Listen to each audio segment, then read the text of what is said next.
The D, man. Yeah, shout out my nigga from D's Media, you feel me? Yo, it's your boy D's Media back again with another video. Like, comment, subscribe to the channel on the road to 100K. Today we're gonna talk about popular YouTuber Strom DeBell. Man, tragically just lost his life. He got caught up in a blizzard in Switzerland. Let's jump straight into it.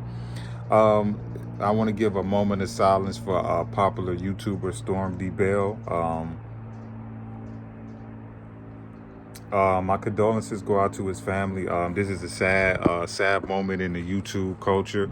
If anybody familiar with YouTube, there's no way that y'all ain't seen this guy in the last couple of years. What makes his content dangerous is what makes everybody come to it. We all know the type of conditions that he shoots his content in is not normal for a human body. When you talk about temperatures below zero and stuff like that, or we done seen this guy surviving in igloos, surviving in some of the worstest temperatures ever. Sometimes he can make it through, and unfortunately this time it just was a bad call. But my condolences go out to his family. The last person he talked to was his grandma. He said that it was a heavy blizzard coming, but that he was gonna make it through. But unfortunately that he didn't. But this should be a life lesson to up and coming YouTubers or people that's just like to give this type of content. Nothing is worth your life or your health or just putting your family through this to shoot no content.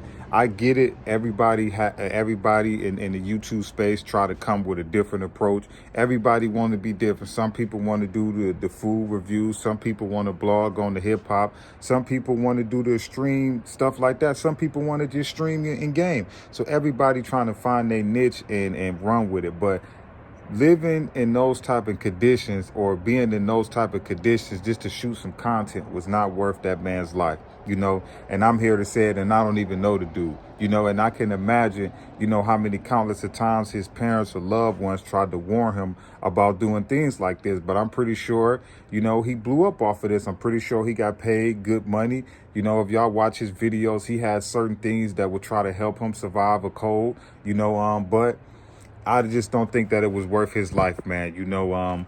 But at the end of the day, man, I know his family is going to be taken care of well. Because like I said, man, this man was doing millions of views monthly, so I'm pretty sure he was bringing in, 6 figures a month. But at the end of the day, I'm going to say it again before I end this video, man, nothing is worth your life, man, but at the end of the day, peace, blessings, and I just wish his family the best, man. I know it's a difficult time right now, but just for the kids out there, man, just be a little bit more careful, man, but what you're doing nowadays. Everybody know controversy sells, but like I say, man, just be careful out here with your life, man, because the way 2024 going is like nobody want to hear or see nothing positive. Everybody feel like it, for me to make it, I got to jump off the bridge or do something crazy or do this or do that. But if it ain't meant, it ain't meant. If you can't genuinely grind to get what you want to get, and you got to do all of that, it ain't even worth it, man. It ain't meant for you. But I love y'all, man. Appreciate y'all for tapping in with me. My condolences go out to Stem DeBell family, or Storm, I'm sorry. But I love y'all, man. Appreciate y'all so much, man. But peace, positivity, network growth. Let's say these kids, it ain't never too late.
deep, man. Yeah, shout out my nigga from D's Media, you feel me?